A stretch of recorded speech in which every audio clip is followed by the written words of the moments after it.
नमस्कार, जय हिंद, वंदे मातरम साथियों। राजस्थान की 25 सीटों पर कौन कहां मजबूत, कांटे की टक्कर वाली सीटें। कांग्रेस कितनी सीटों पर मजबूत, वहीं भाजपा के लिए बड़ी मुश्किल है। दरअसल 7वें फेज के वोटिंग के बाद लोकसभा इलेक्शन 2024 का ताजा ओपिनियन पोल सामने आया है। चुनाव होने के बाद 2024 के एग्जिट पोल लगातार जारी हो रहे हैं। इसी कड़ी में राजस्थान की 25 सीटों को लेकर आज का सटीक सर्वे भी जारी हो चुका है। आज है 2 जून और 3 जून 6 बजे तक ये भाव लागू रहेंगे। दरअसल आपको बता दें कि कांग्रेस कितनी सीटों पर जीत रही है, इसे लेकर पूरा सट्टा बाजार जारी हो चुका है। तो चलिए नजर डालेंगे राजस्थान की 25 लोकसभा सीटों के आज के राजस्थान ही नहीं पूरे देश में सबसे ज्यादा भरोसेमंद सट्टा बाजार और विश्वविख्यात फलोदी सट्टे बाजार के ताजे आकलन की, ताजा ओपिनियन पोल की, किसकी क्या रेट चल रही है, इस पर सबकी निगाहें हैं। पॉलिटिकल पंडित से लेकर न्यूज एंकर तक या फिर आम लोग ये जानना चाहते हैं कि फलोदी सट्टे बाजार में आज किसका क्या भाव चल रहा है। और इसी कड़ी में आज 7वें फेज की वोटिंग होने के बाद अगले दिन जो भाव थे, अब वो भाव फिर से बदल गए हैं। बड़ा उलटफेर देखने को मिला है। राजस्थान की 25 सीटों पर बड़ी भविष्यवाणी सामने आई है।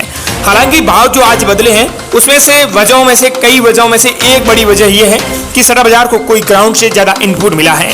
हालांकि जैसे जैसे जो नई जानकारियां सामने आई वैसे भाव बदले और कौन जीत सकता है और कौन हार सकता है ये तय हुआ है। राजस्थान की 25 सीटों पर कौन मजबूत है, चलिए अब मुद्दे की बात करते हैं। लेकिन उससे पहले आप चैनल को सब्सक्राइब और वीडियो को लाइक जरूर करें। साथ ही बताएं कि इस वीडियो को आप राजस्थान के किस जिले से देख रहे हैं। और हाँ, अगर राजस्थान से बाहर से देख रहे हैं, प्रदेश से, देश विदेश से, कहीं से भी देख रहे हैं, तो उस क्षेत्र का नाम लिखना बिल्कुल मत भूलना। देखिए, राजस्थान के 5 करोड़ से अधिक मतदाता 4 जून को आने वाले चुनावी नतीजों का बेसब्री से इंतजार कर रहे हैं। लेकिन जो एग्जिट पोल में वोटर्स का रुझान सामने आया है उसमें राजस्थान की 25 लोकसभा सीटों को लेकर नया रहस्य सामने आया है। यानी कौन कहां जीतेगा और किसकी हार होगी, अंदाजा लगाना भी हो गया है। राजस्थान की 25 सीटों के समीकरणों का फलोदी सट्टे बाजार ने आकलन किया और समझा कि कौन सी पार्टी किस सीट पर मजबूत है। एनालिस्ट में बीजेपी 15 तो कांग्रेस 3 पर मजबूत स्थिति में है। वहीं 7 सीटें ऐसी हैं जो कांटे की टक्कर में फंसी हुई है। इस चुनाव में बीजेपी ने राजस्थान में किसी पार्टी के साथ गठबंधन नहीं किया है और यही वजह है कि 10 साल के बाद कांग्रेस का राजस्थान में खाता खुल रहा है। इस चुनाव में बीजेपी राजस्थान में किसी पार्टी के साथ गठबंधन के लिए तैयार नहीं थी, लेकिन कांग्रेस ने 3 सीटों पर सीबीआई, आरएलपी और बीएपी के साथ गठबंधन किया है और ये 3 सीटें ही कांग्रेस को मिल रही हैं। बता रहे हैं कि सबसे पहले हमारी सूची में राजस्थान की एक एक करके हम 25 लोकसभा सीटों की बात करेंगे और इसी सूची में हमारी सबसे पहली सीट है जयपुर शहर। जयपुर शहर में मंजू शर्मा और प्रताप सिंह खाजियावास के बीच में कड़ी टक्कर है। इस सीट पर चेहरों से ज्यादा मुद्दे हावी हैं। शहरी सीट होने के कारण राम मंदिर, जम्मू कश्मीर से धारा 370 हटाना, राष्ट्रीयता जैसे बड़े स्तर के मुद्दे भी यहाँ पर अधिक दिखाई दिए। हालांकि सट्टा बाजार ने माना है कि यहाँ पर बीजेपी को ज्यादा फायदा मिल रहा है। जयपुर शहर की सीट पर हिंदू मुस्लिम वोटों का ध्रुवीकरण भी देखा गया है। राम मंदिर मुद्दा भी बीजेपी को फायदा दे रहा है। शहरी वोटर बीजेपी के पक्ष का माना जाता है। कांग्रेस के प्रचार में दम नहीं दिया, इसीलिए यहाँ पर बीजेपी मजबूत है और मंजू शर्मा जीतकर दिल्ली संसद में जा रही है और यही समीकरण आज के कह रहे हैं। वहीं जयपुर ग्रामीण की बात करें तो यहाँ पर राव राजेंद्र सिंह और अनिल चोपड़ा के बीच में मुकाबला है। हालांकि मजबूत कौन है, चुनाव से ठीक पहले बीजेपी ने गहलोत सरकार के कैबिनेट मंत्री लालचंद कटारिया को पार्टी में शामिल कर लिया। इससे बीजेपी को फायदा मिला। ग्रामीण क्षेत्र में भाजपा के प्रत्याशी राव राजेंद्र सिंह का प्रभाव है और अनुभवी भी है। कांग्रेस के प्रत्याशी अनिल चोपड़ा पहली बार चुनाव लड़े। सचिन पायलट के प्रभाव का उन्हें लाभ मिला, लेकिन ओवरऑल बीजेपी यहाँ मजबूत दिख रही है। यहाँ पर ये समीकरण कर रहे हैं। ऐसे में सीट बीजेपी के खाते में जाती हुई नजर आ रही है। वहीं नागौर की बात करें तो नागौर में ज्योति मिर्जा और हनुमान बेनीवाल के बीच में मुकाबला है। आरएलपी के हनुमान बेनीवाल इंडिया गठबंधन की ओर से चुनाव लड़ रहे हैं। हनुमान बेनीवाल ने इसी सीट से पिछला चुनाव भाजपा गठबंधन में लड़ा था और जीते थे। इस बार बीजेपी ने 5 महीने पहले पार्टी में शामिल होने वाली ज्योति मिर्जा को लोकसभा चुनाव में उतारा। ज्योति मिर्जा इस सीट से हनुमान बेनीवाल से ही पिछला लोकसभा चुनाव हार चुकी है। दोनों एक ही समाज से आते हैं, जो यहाँ सबसे बड़ा वोट बैंक है। जाट समाज से जो ज्यादा वोट खींचेगा उसे सीधा फायदा मिलेगा। राजनीतिक परिवार से जुड़े होने और लगातार हारने के कारण ज्योति मिर्जा को लेकर स्थानीय लोगों में सहानुभूति भी है। तो बेनीवाल को कांग्रेस वोट बैंक का बड़ा सहारा मिला है। यहाँ दोनों में कांटे की टक्कर है, लेकिन ये आज के ताजे भाव और ओपिनियन पोल में हनुमान बेनीवाल यहाँ से जीतकर सीधा दिल्ली संसद में जा रहे हैं। इसी कड़ी में हमारी सूची में अगली सीट है बाड़मेर, जैसलमेर, बालोतरा। यहाँ कैलाश चौधरी, उम्मीदवार राम बेनीवाल और रविंद्र सिंह भाटी। कैलाश चौधरी 50 वर्ष के हैं तो उम्मीदवार राम बेनीवाल 47 वर्ष के, तो रविंद्र सिंह भाटी 26 वर्ष के हैं। तीनों के बीच में कड़ा मुकाबला है, लेकिन खासतौर पर उम्मीदवार राम बेनीवाल और रविंद्र सिंह भाटी के बीच में कांटे की टक्कर बताई जा रही है।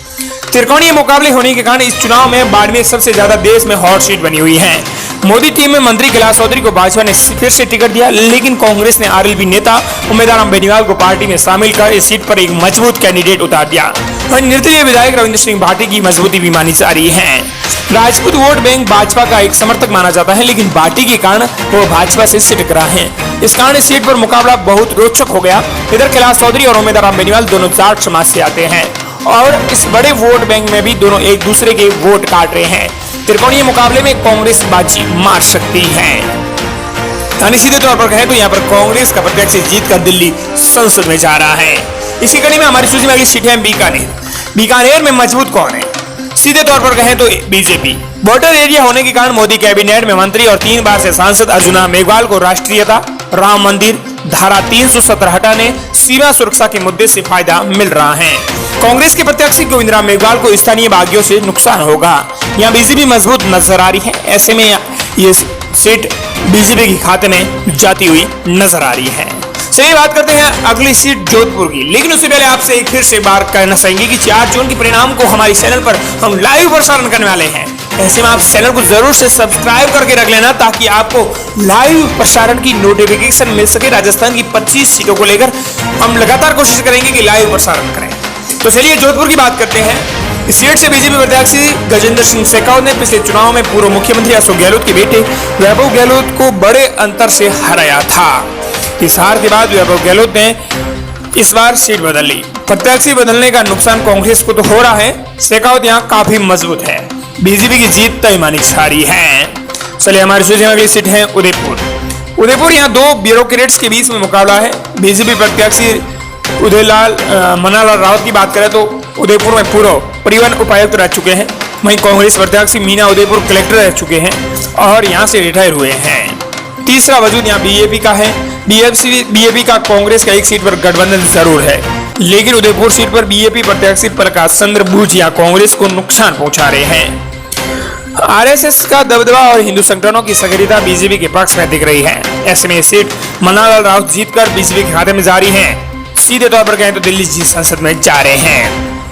तो वहीं कोटा बूंदी की बात करें तो कोटा बूंदी में मौजूद कौन? बीजेपी ने लोकसभा अध्यक्ष ओम बिरला को तीसरी बार इस सीट से मौका दिया। बीजेपी से बगावत करके कांग्रेस में शामिल हुए प्रहलाद गुंजल ने मुकाबले को रोचक बना दिया। शहर कस्बों में ओम बिरला तो ग्रामीण क्षेत्रों में गुंजल की अच्छी पकड़ है। भाजपा को मोदी फैक्टर का लाभ मिलने की उम्मीद है। वहीं गुंजल को कांग्रेस का सपोर्ट, लेकिन पार्टी में आने की भीतरघात का खतरा और शांति धारीवाल समर्थकों की नाराजगी का नुकसान भी हो सकता है।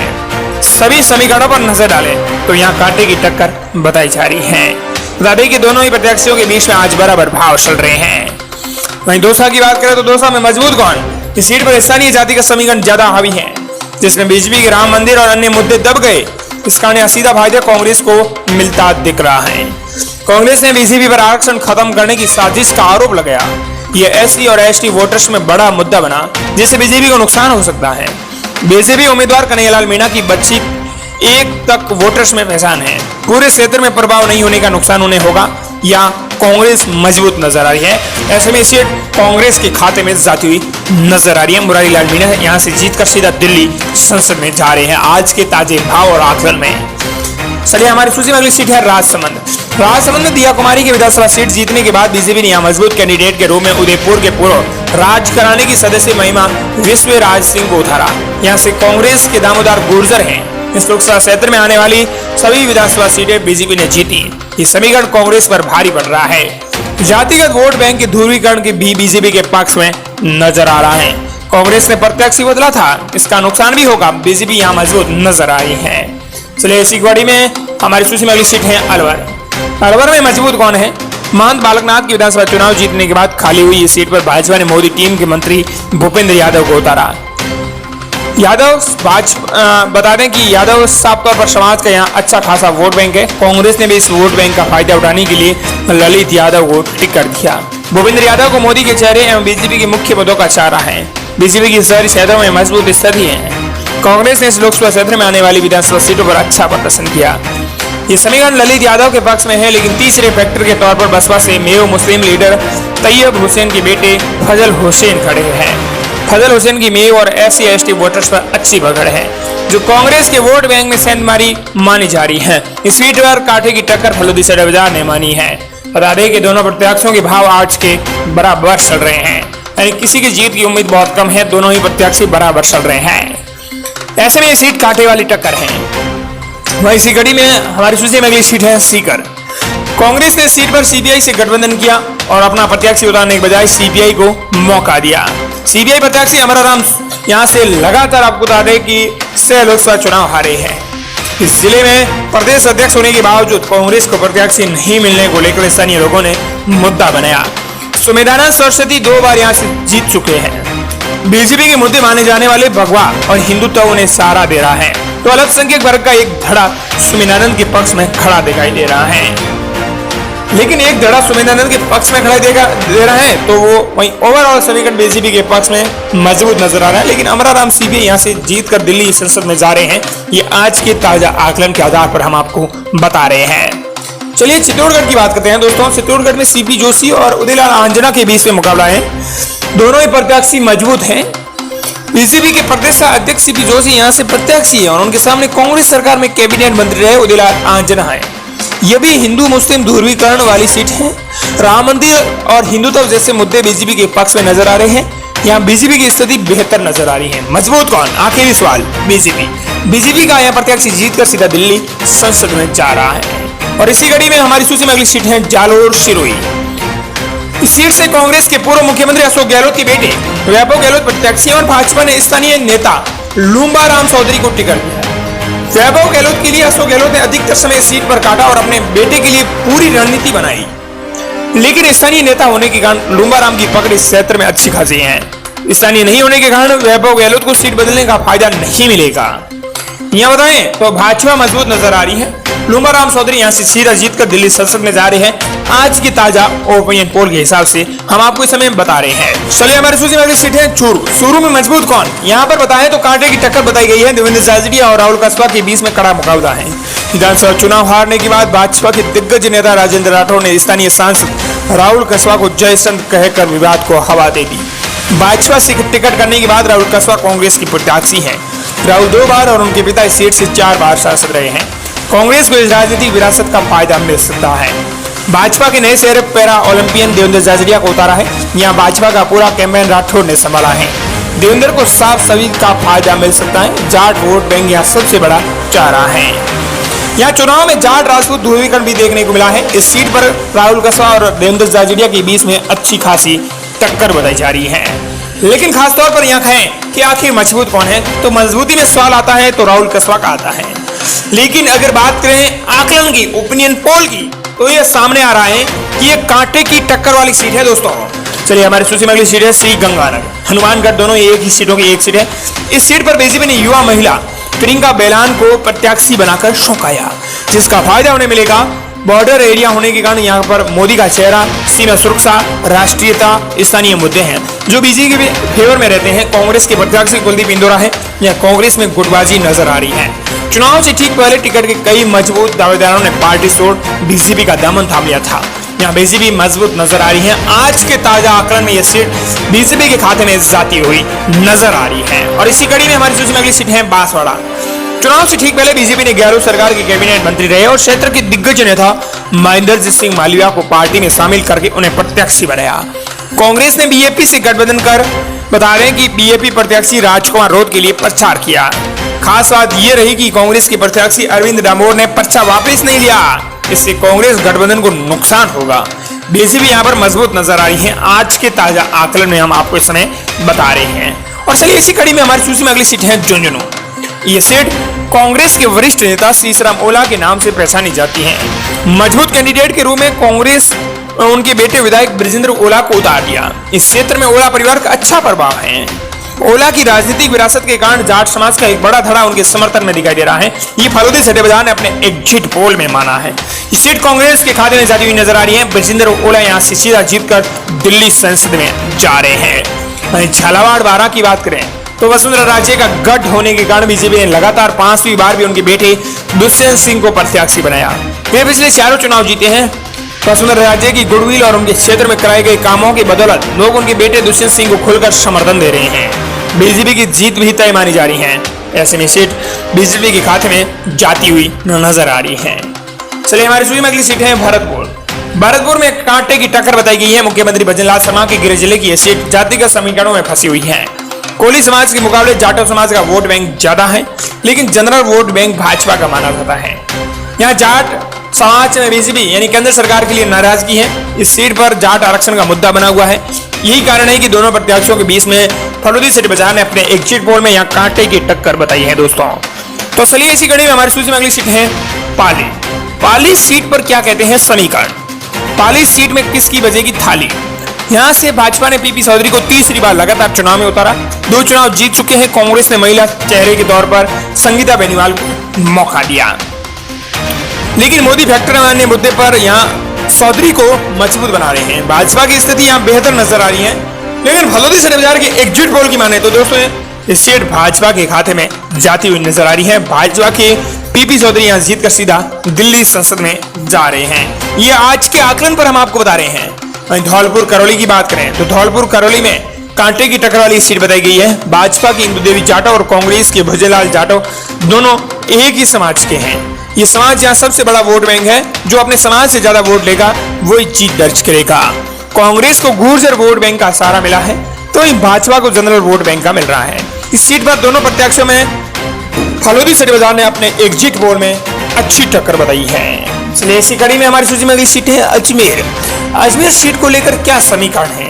अजमेर सीट पर आपको बता दें कि यहाँ पर कांटे की टक्कर नहीं बल्कि यहाँ पर बीजेपी मजबूत नजर आ रही है। फलोदी सीट बाजार ने अपने एग्जिट पोल में माना है कि यहाँ से भागीरथ चौधरी जीत कर सीधा दिल्ली संसद में जा रहे हैं। वहीं रामचंद्र चौधरी के लिए एक कड़ी चुनौती बने हुए हैं। दोनों की उम्र में अगर बात करें दोनों प्रत्याशियों की तो 10 वर्ष का फर्क है। भाजपा के प्रत्याशी उम्र के लिहाज से युवा भी माने जा रहे हैं, क्योंकि उनकी उम्र 69 वर्ष है, तो रामचंद्र चौधरी की उम्र वहां पर बात करें 79 वर्ष है, यानी काफी अंतर देखने को मिल रहा है। चलिए हमारी सूची में अगली सीट है भीलवाड़ा।